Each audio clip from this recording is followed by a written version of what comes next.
2008년 캘리포니아 산타모니카에서 배우를 꿈꾸던 21살 줄리아나가 자신의 침실에서 잔혹하게 살해된 채 발견됐습니다. 줄리아나는 존재 자체가 빛나는 사람이었습니다. 그녀가 방에 들어오면 공기가 환해지고 그녀가 지나가기만 하면 사람들이 고개를 돌려 다시 한번 쳐다볼 정도로 아름답고 특별한 분위기를 가진 젊은 여성이었습니다. 그런 그녀가 너무나 이른 나이에 설명할 수 없는 방식으로 삶을 잃었습니다. 수사는 곧 그녀와 사귀었었던 부유한 50대 남성 무니르 우에이다에게 향했습니다. 줄리아나는 무니르에게 이별을 통보했고 그리고 일주일 후 그녀는 목숨을 잃었습니다. 무니르는 유력한 용의자로 지목되었지만 미국을 떠나 자취를 감췄습니다. 하지만 사건을 뒤흔든 것은 줄리아나의 집 곳곳에서 발견된 또 다른 여성의 DNA였습니다. 그 DNA의 주인은 도주한 무니르가 곁에 두고 있던 일종의 해결사로 알려진 인물이었습니다. 카리스마 넘치던 그녀는 무니르가 여자 제임스 본드라고 부를 정도로 골치 아픈 일을 처리하는 데 능숙했습니다. 사람을 압박해 돈을 받아내고 겁을 줘 문제를 깔끔하게 정리하는 데 탁월한 해결사였습니다. 놀랍게도 그녀는 한국에서 음악감독으로 활동하고 있는 박할린의 둘째 언니 박켈리입니다.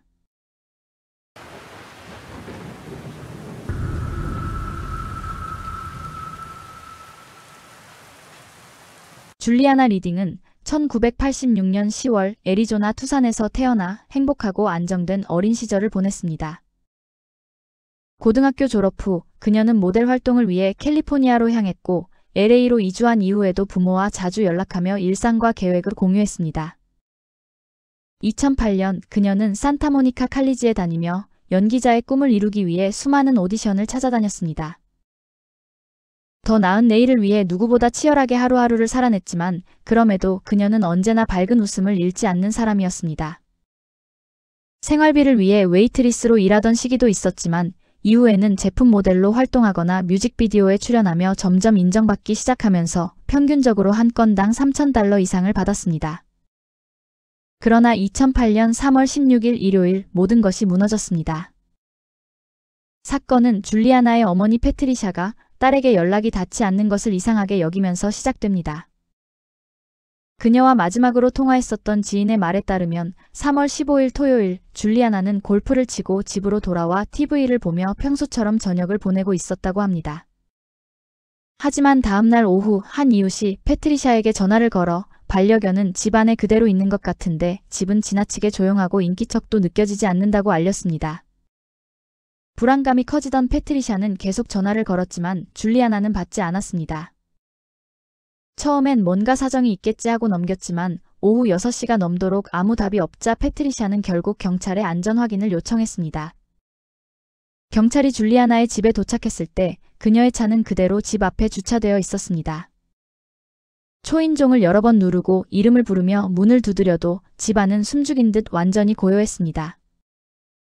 경찰이 문을 열고 진입했을 때 집안 전체에 천연가스 냄새가 퍼져 있었고 현관 근처에는 초가 켜져 있었습니다. 스토브에서는 가스가 새고 있어 집은 폭발 직전의 상태였던 것입니다. 집을 수색하던 경찰은 침대 위에 쓰러져 있는 줄리아나를 발견했습니다. 그녀는 이미 사망한 상태였고 여기저기에는 격렬한 몸싸움의 흔적이 남아 있었습니다.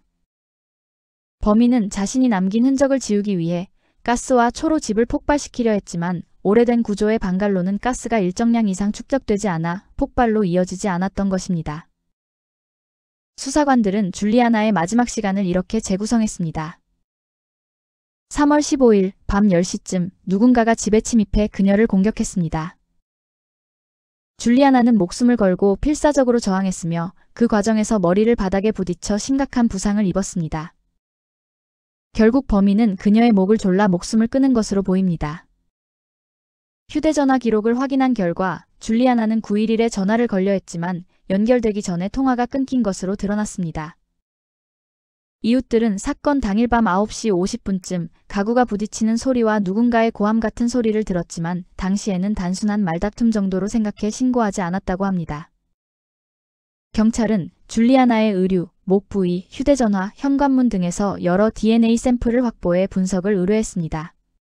수사관들은 줄리아나의 주변 인물들을 인터뷰하며 인간관계에서 갈등의 흔적을 찾기 시작했습니다. 그 과정에서 줄리아나와 2년 동안 만남과 이별을 반복했던 존이 주요 용의자로 떠올랐습니다. 존은 과거 줄리아나의 차문을 발로 차서 파손한 적도 있었고 말다툼 끝에 그녀의 집에 침입한 적도 있었습니다. 경찰은 즉시 존을 경찰서로 불러서 조사했고 그는 15일 밤에 친구들과 파티를 하고 있었다고 진술했습니다. CCTV가 그의 알리바이를 전부 증명했고 같이 있었던 사람들의 진술까지 더해지면서 그는 완전히 용의선에서 제외되었습니다. 한편 포렌식 결과 줄리아나의 집에서 발견된 DNA 대부분은 예상외로 남성이 아닌 여성의 것으로 밝혀졌습니다. 경찰은 주변 여성들을 모두 인터뷰하며 삼각관계, 질투, 경쟁심 등 가능한 모든 동기를 조사했습니다. 그러나 누구의 DNA도 현장에서 채취한 샘플과 일치하지 않았습니다. 그러던 중 줄리아나의 아버지는 경찰에게 무니르 우웨이다를 조사해보라고 조언했습니다.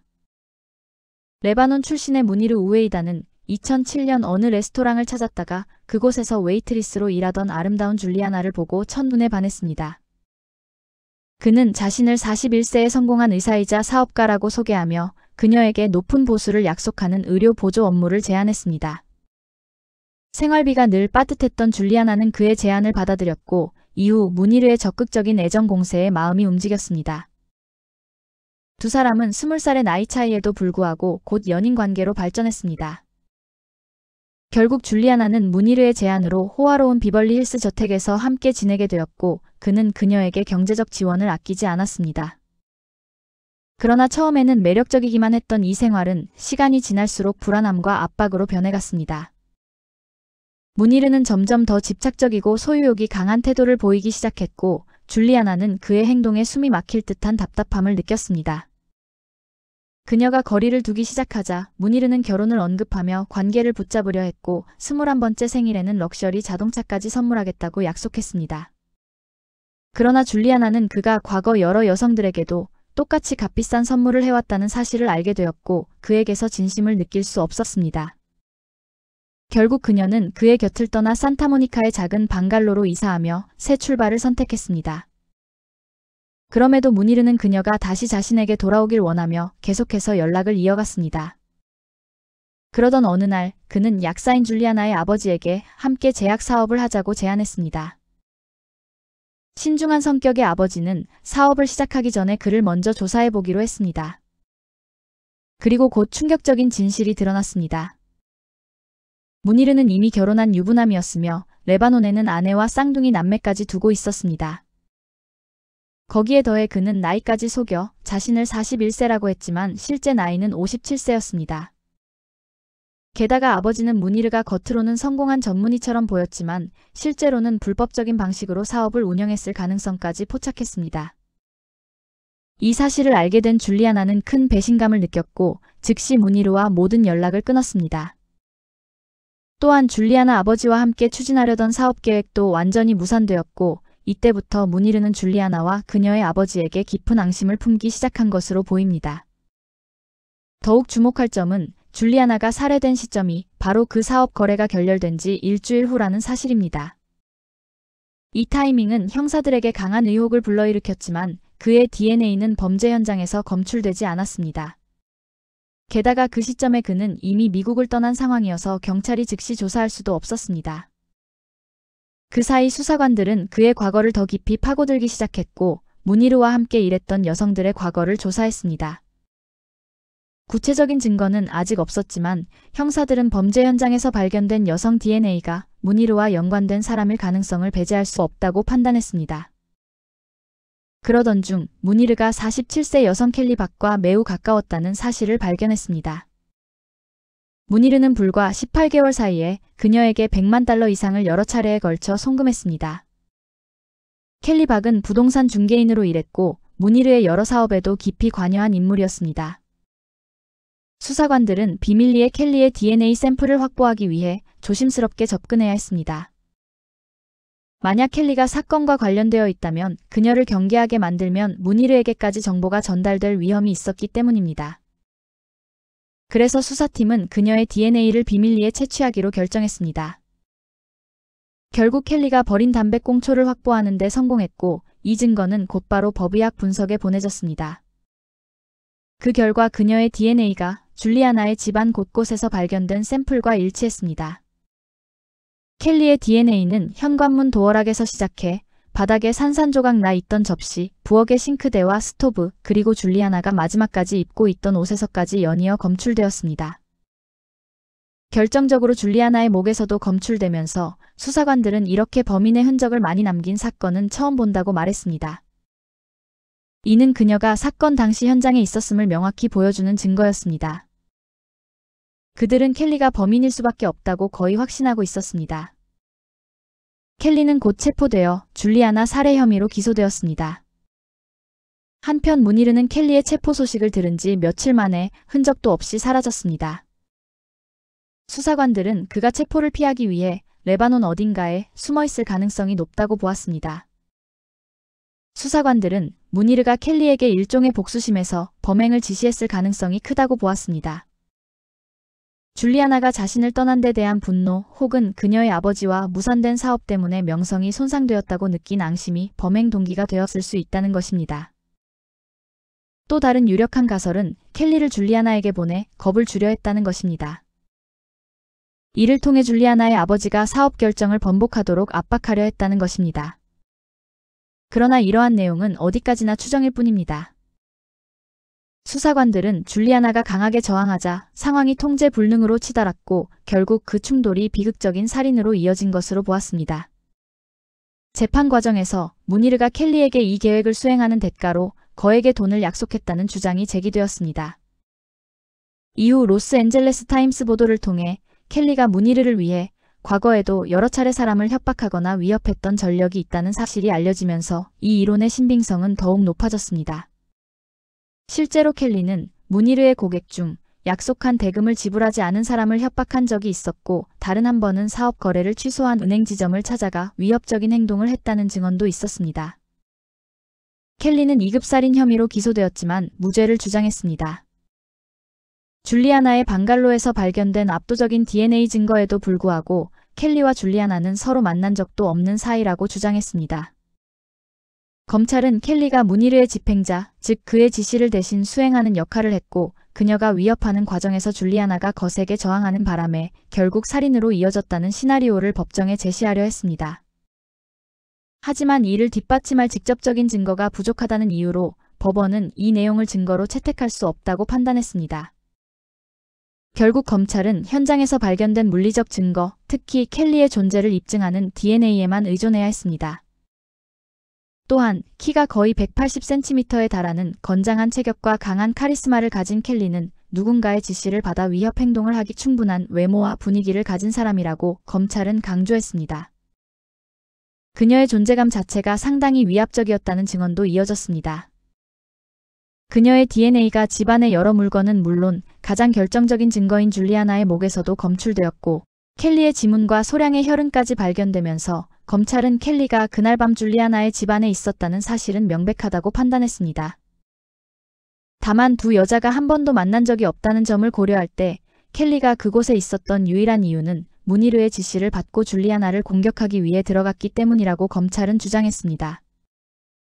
줄리아나는 목이 조여 살해되었고 피해자의 목에서 발견된 켈리의 DNA와 지문은 그녀가 범행에 연루되었음을 뒷받침하는 핵심 증거였습니다. 그러나 변호인은 검찰의 모든 주장에 반박하며 배심원들의 의심을 키울 수 있는 모든 가능성을 내세웠습니다. 켈리의 변호인이 제출한 대안적 이론 중 하나는 그녀가 그날 밤 줄리아나의 집에 아예 가지 않았을 가능성이 있다는 주장이었습니다. 목격자가 없었기 때문에 실제로 무슨 일이 일어났는지 확인할 방법이 없다는 것입니다. 또한 변호인은 2차 DNA전이 가능성을 집중적으로 주장했습니다. 즉, 켈리의 DNA가 직접적인 접촉 없이 어떤 물건을 통해 줄리아나의 집으로 옮겨졌을 수도 있다는 논리입니다. 변호인이 제시한 근거로 켈리가 무니르의 집을 자주 드나들었고 줄리아나 역시 과거 그 집에 머물렀던 적이 있었다는 사실을 근거로 두 사람의 DNA가 우연한 경로로 서로에게 전이되었을 가능성 역시 배제할 수 없다는 것이었습니다. 또한 무니르가 범행에 연루되었다는 검찰의 주장에 대해 변호인단은 그가 살인을 저지를 만큼 강력한 동기가 없다고 반박했습니다. 무니르가 그녀에게 보낸 거액의 송금은 켈리와 무니르가 과거 오랫동안 업무적으로 협력해온 관계였기 때문에 단순히 정당한 사업 대금이며 이미 갚아야 했던 돈일 뿐이라고 주장했습니다. 반면 검찰은 무니르가 과거 지인에게 자신이 고용한 켈리를 여자 제임스 본드라고 자랑하며 자신의 돈을 관리하며 사업에 방해되는 사람을 협박하거나 폭행해서 돈을 받아내는 일을 한다고 말한 적이 있다고 밝혔습니다. 검찰은 이 점을 근거로 무니르가 켈리에게 줄리아나를 공격하라고 지시했다고 주장했습니다. 또한 켈리의 통화 기록을 분석한 결과 그녀가 사건 당일 줄리아나의 근무 일정을 알아내기 위해 직장에 연락했다는 사실이 드러났습니다. 게다가 사건 당시 무니르와 켈리는 건강보험 사기에 연루된 의혹으로도 경찰 조사를 받고 있었습니다. 이 모든 요인들이 수사팀이 두 사람을 강하게 의심한 이유였습니다. 이 재판은 무려 5년간 2013년까지 이어졌으며 살인사건으로서는 매우 이례적으로 긴 과정이었습니다. 그러나 최종적으로 배심원단은 증거 불충분을 이유로 켈리에게 무죄를 선고했습니다. We, the jury in the above entitled action, find the defendant, Kelly So Park, not guilty of the crime of second-degree murder of Juliana Redding, a human being. 그 순간 줄리아나의 가족과 친구들은 격렬하게 분노하며 켈리는 자신이 유죄라는 걸 알고 있다. 정의가 완전히 무너졌다고 외쳤습니다.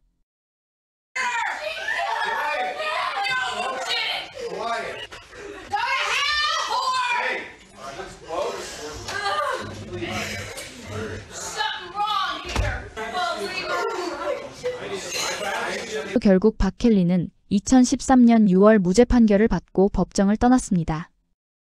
그리고 석 달 뒤인 9월 2일 박칼린에 대한 MBC 다큐 스페셜에 당당히 출연해 남달랐던 동생의 음악적 재능에 대해 이야기했습니다. 이 사건으로 인해 줄리아나의 죽음에 대해 책임을 진 사람은 단 한 명도 없게 되었고 핵심 인물인 무니르는 도주한 상태였기 때문에 단 한 번도 조사조차 받지 않았습니다. 무니르의 모국인 레바논은 미국과 범죄인 인도 조약을 체결하지 않은 국가이며 자국민을 외국의 형사 처벌로부터 보호하는 경우가 많았습니다. 이는 무니르가 레바논에 머무는 한 그가 줄리아나 사건으로 어떠한 처벌도 받지 않을 것을 의미했습니다. 줄리아나의 가족들은 켈리와 무니르 두 사람에게서 나온 압도적인 증거들에도 불구하고 왜 유죄 판결이 나오지 않았는지 이해하지 못했습니다. 가족은 여전히 과거에서 완전히 벗어나지 못한 채 살아가고 있으며 범인들이 아무런 처벌도 받지 않은 현실은 그들을 아직도 괴롭히고 있습니다. 한편 무니르는 미국에서 도주한 뒤 레바논에서 자신의 진짜 가족과 살고 있는 것으로 알려져 있습니다. 그는 지금까지도 줄리아나 사건과 무관하다는 주장을 굽히지 않았으며 단 한 번도 공식적으로 조사받거나 기소된 적이 없습니다. 2015년 무니르는 직접 수술을 집도하겠다며 환자들을 속이고 실제로는 의료 자격이 없는 조수에게 대리수술을 맡겼다는 의혹으로 독일에서 의료 사기 혐의로 체포되었습니다. 이후 20명 이상이 영구적인 손상과 변형을 입었다며 피해를 신고했습니다.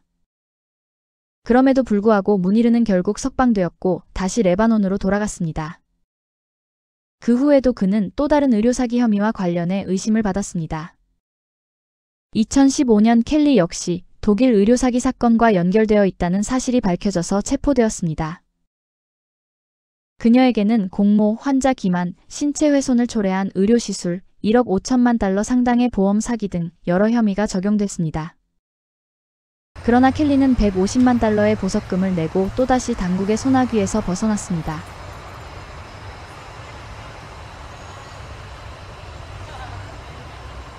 영상 제작에 힘을 보태주실 분들은 구독, 좋아요, 알림 설정 부탁드립니다.